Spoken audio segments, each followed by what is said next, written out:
night of your time also mentioned that we would be speaking about the idea of the transformation itself, the accelerating wave of collective consciousness that many of you have intuitively recognized reaches a critical mass threshold in and around your cycle that you call 2012. This simply represents the idea of crossing into critical mass, where you have the potential for total positive reality. You have that now, of course.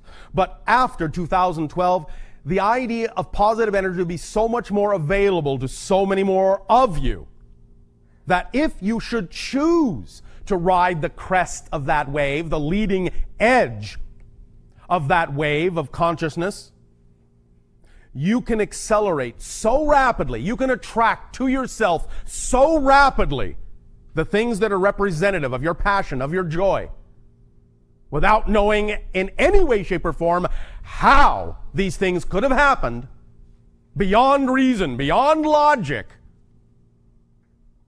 that again, your life will become literally so dreamlike, it will be at first dizzying and disorienting until you get used to it.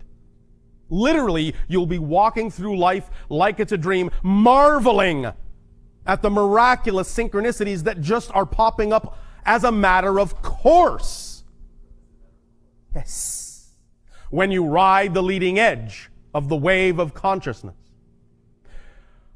If, however, you choose to continue to compartmentalize your physical mind and make it responsible for being in charge, and have to know the how, and have to know the why, and have to know all the details before you'll be willing to believe that the higher self can simply bring this to you, then you will, by choice, position yourself somewhere down the line from the leading edge, in some of the eddies and currents and backwashes in the wake of the leading edge. Now, it doesn't mean that you cannot find benefit in those locations, in those gradations of frequency behind the leading edge.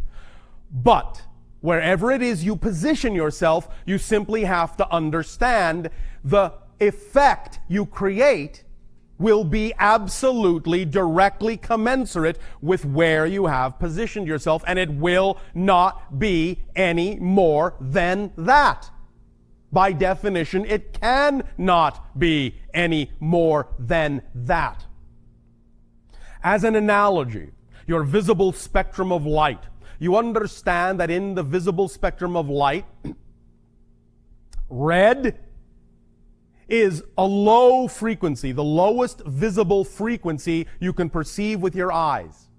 Violet is the highest visible frequency you can perceive with your eyes in general.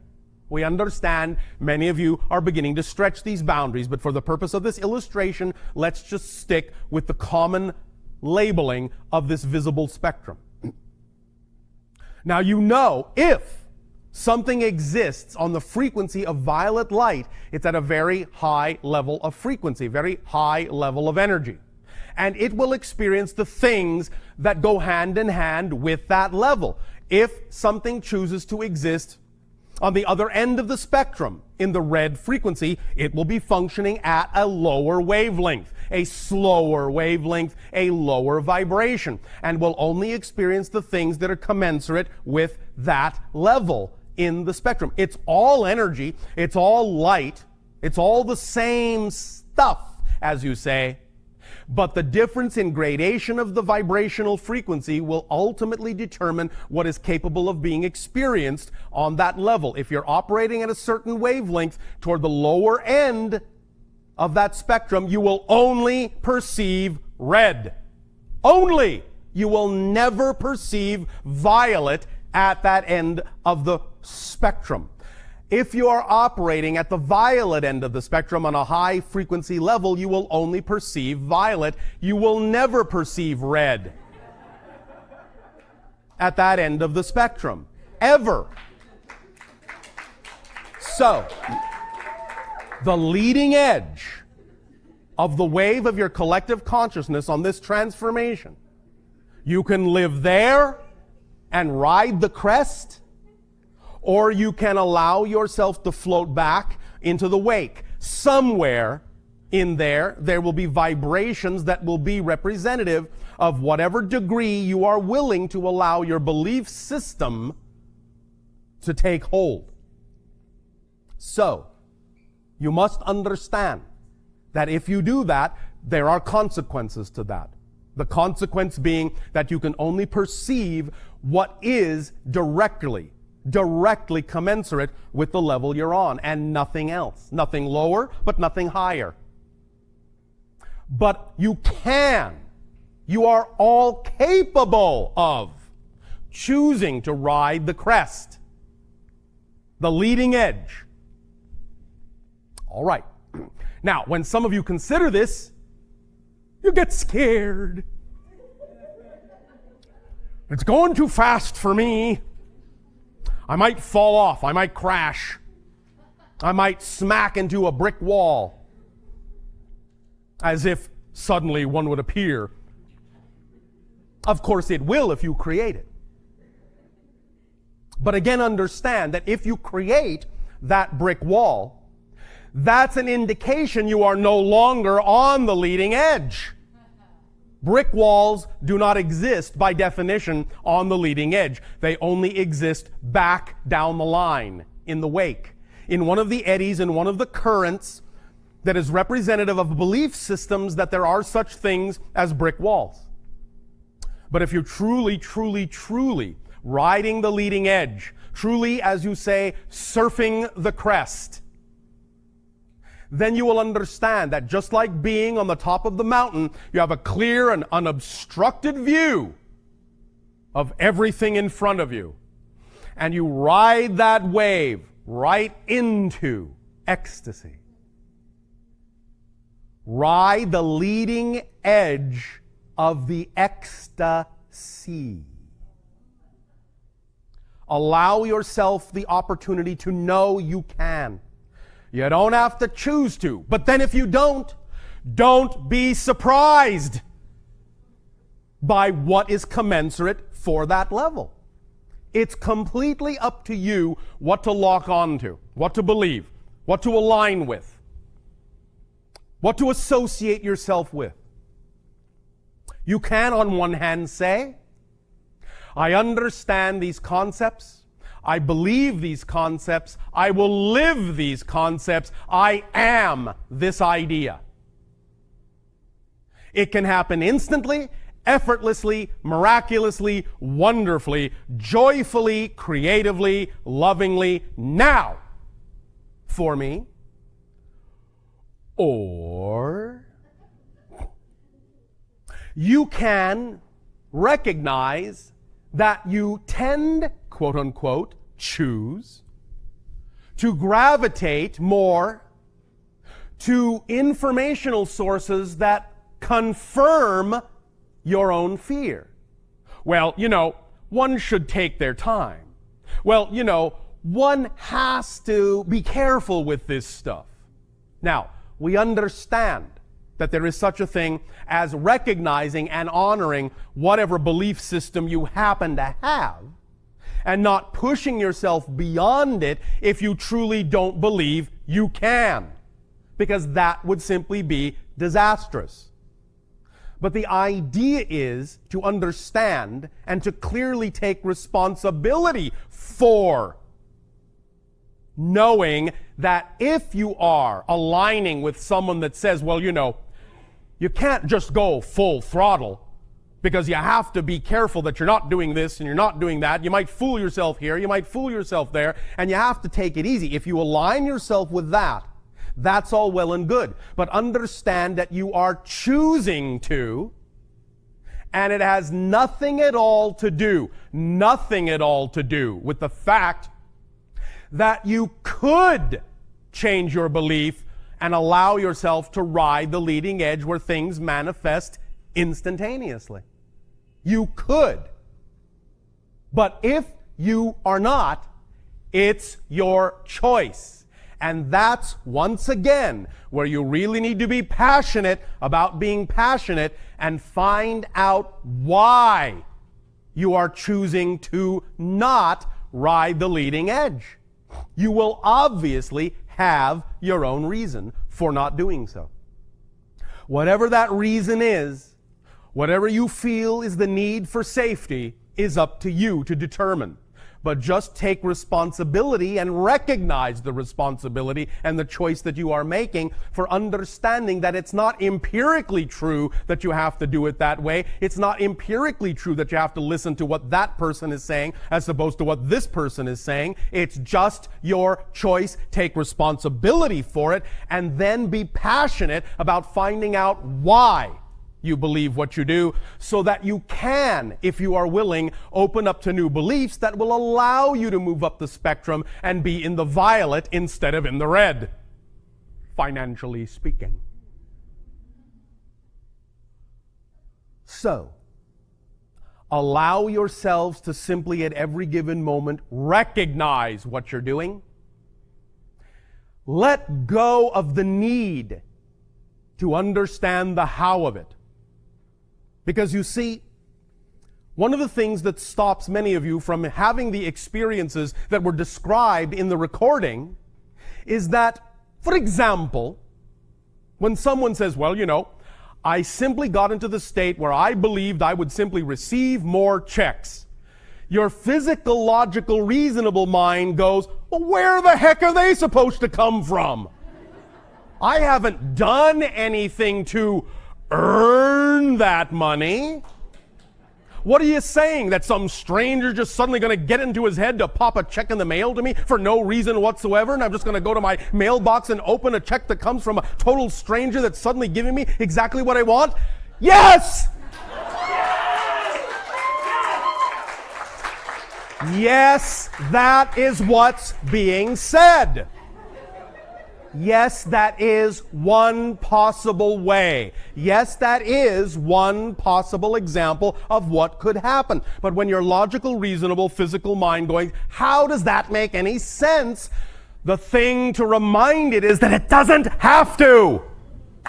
It doesn't have to make sense.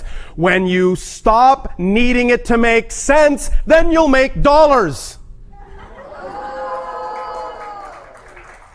You have got to give up. You've got to give up your need, your physical mind's need for everything to have a reason, for everything to make logical sense in the physical third-dimensional world. If you say you wish to live in fourth-density reality, you must give up the things that are commensurate with the three-dimensional world, such as logic, reason. Not totally. I'm not saying be willy-nilly, fly by the seat of your pants people.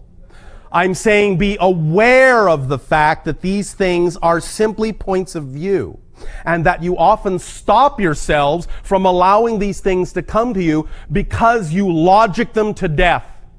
You detail them to death, literally. You look for a chain of reasonable connection. And believe me, in fourth density reality, there are many chains that to a third density mind are not reasonable or rational at all. You have asked us, how do we travel from star to star? And we have explained to you, we don't travel from star to star. We're simply here, then we're simply there. The logical mind boggles. But how did you get there? How is it possible to go from here to there without stepping on all the places in between? That's not rational. That's not logical. Yes, it is from a different point of view. I'm talking about not abandoning logic. I'm talking about higher logic. The logic that comes from standing on the mountaintop where you can see the entire valley, the entire network, and where it makes sense to you on the mountaintop to say, if you actually go back 3 steps and then to the left, you're actually going to get there more quickly than if you just go straight ahead. Whereas down in the valley, the logical mind self is going, but everyone knows the shortest distance between 2 points is a straight line. And if I go backwards, how can I get there sooner than if I go forwards? How? And the higher self goes, ugh.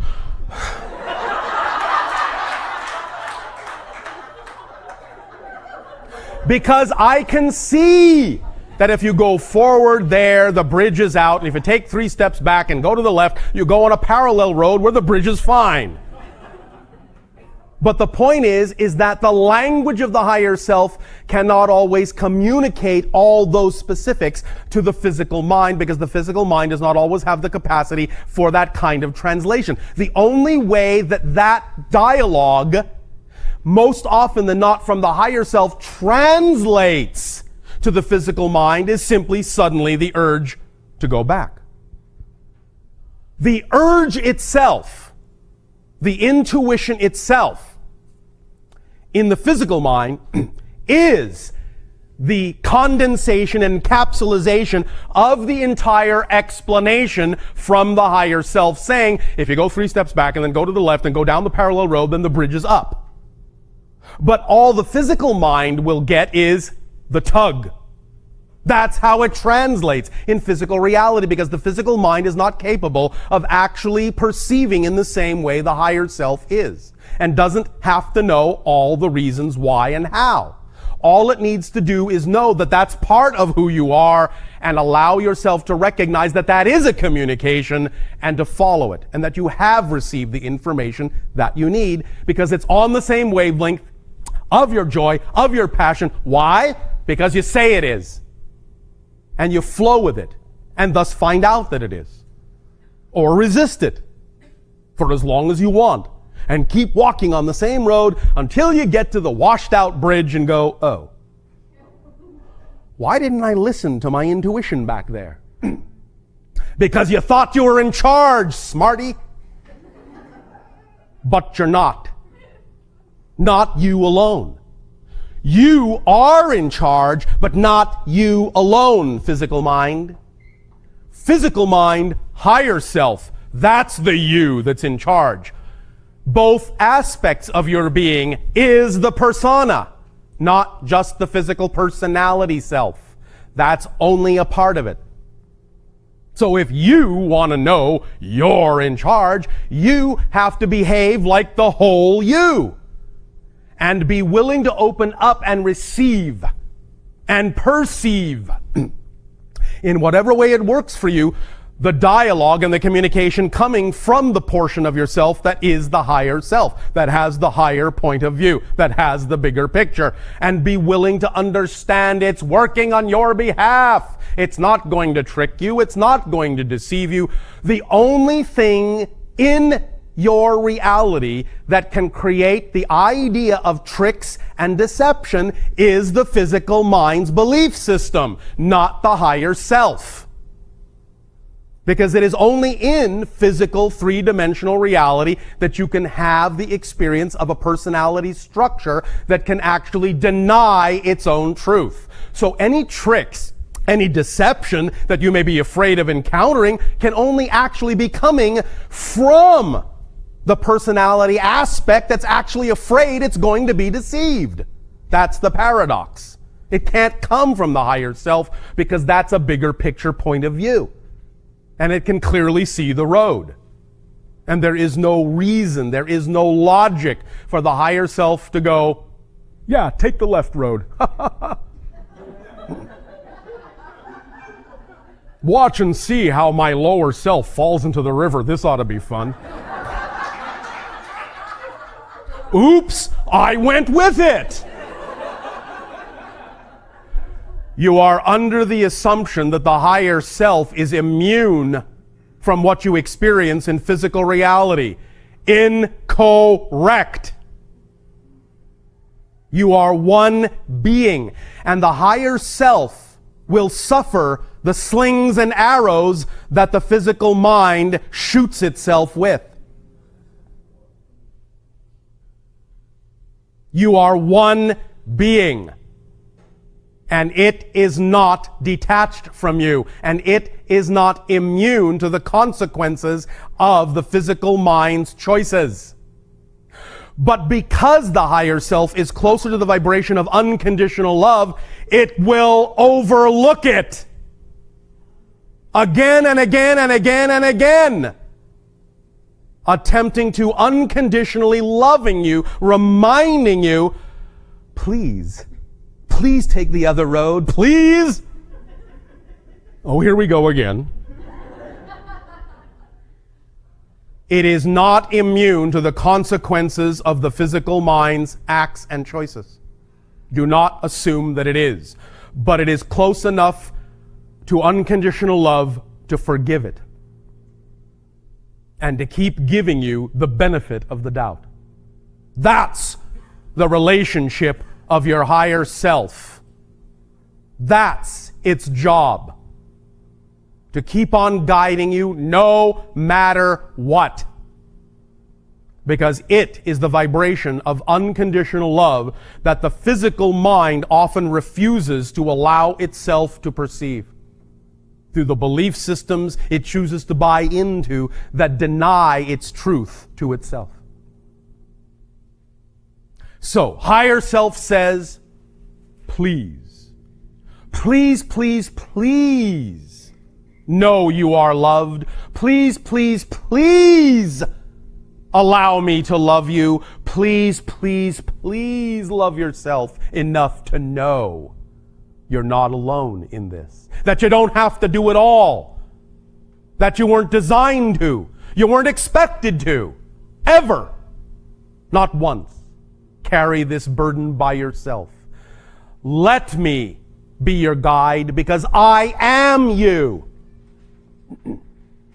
Become familiar with that portion of yourself. It is not detached, it is not separate, it is not aloof, it is not in its own realm unaware of what you are choosing to experience. It will also experience it in its own way, but nevertheless will always overlook it and always urge you forward, or left, or back, or whatever is necessary. Take a deep breath and let this sink in deeply, deeply, deeply. And allow yourself to at least consider the possibility that you deserve to be on the leading edge of the crest of the wave of consciousness of the transformation.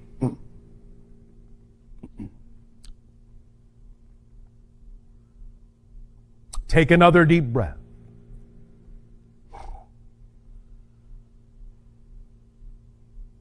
Now,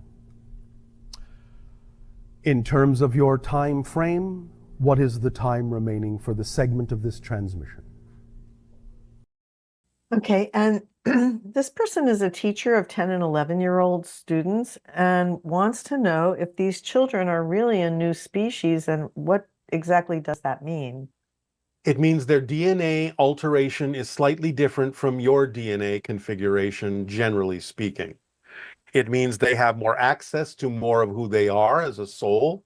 It means they can demonstrate more and different abilities than past generations were capable of doing, because the DNA arrangement that they came through with allows them to tap into higher frequency information and energies than past generations were capable of doing. And in that sense, they are a different species. And this person is a member of a Reddit group for experiencers. And the person who leads that group is associated with Stephen Greer. And it seems very legit and conscientious. And the thought is that many of the people who have experienced encounters with ETs are what is called neurodivergent. Like in a room of 100 experiencers, 90% of them will either be autistic or have ADHD or both. Why is it that so many of them who have had close encounters with ETs are neurodivergent? Because the soul knew that coming into physical reality would require an alteration of their focus so that they could, in a sense, not be so subjected to the general consensus reality, and therefore would have attributes that would make them more open to receiving higher frequency information from different dimensional realms, therefore acting as a model or a symbol or a representation of what exists in all Homo sapiens that can open up and allow them to experience open contact more easily and more readily. And I guess this is kind of connected, the idea that there are humans on Earth who have received genetic modifications by the Greys, and that makes them more compatible in certain ways with ETs. Yes. These people may also exhibit autistic traits and have trouble relating to other humans. Are these precursors? No. Precursors were not born on Earth. You may be preparers, but that's different. Preparers are Homo sapiens that have made a life choice to be involved in the ideas of teaching humanity how to be in the different altered states and learn lessons from different altered states and ways of presenting and communication that can prepare humanity for open contact. But precursors are actually extraterrestrial beings that were not born on Earth, that may walk among you in order to, shall we say, rub off on you in terms of their vibration and take notice of how many people are sensitive enough to notice that they are different. And here's a new question. Do spirit guides place bets on the spirits they're supposed to be guiding through physical reality? No, that's a human activity. I never heard that one before. How does I bet you haven't. how does all that is know that it is only one? It is the only one. Is it That is the possible for nature of all that is. There can be many versions of all that is, but then that still implies that there is an all that is of all that is. So by the very definition of the way that we're phrasing that, all that is, inherently, its quality, one of its qualities, one of its abilities would be to know that it is the one.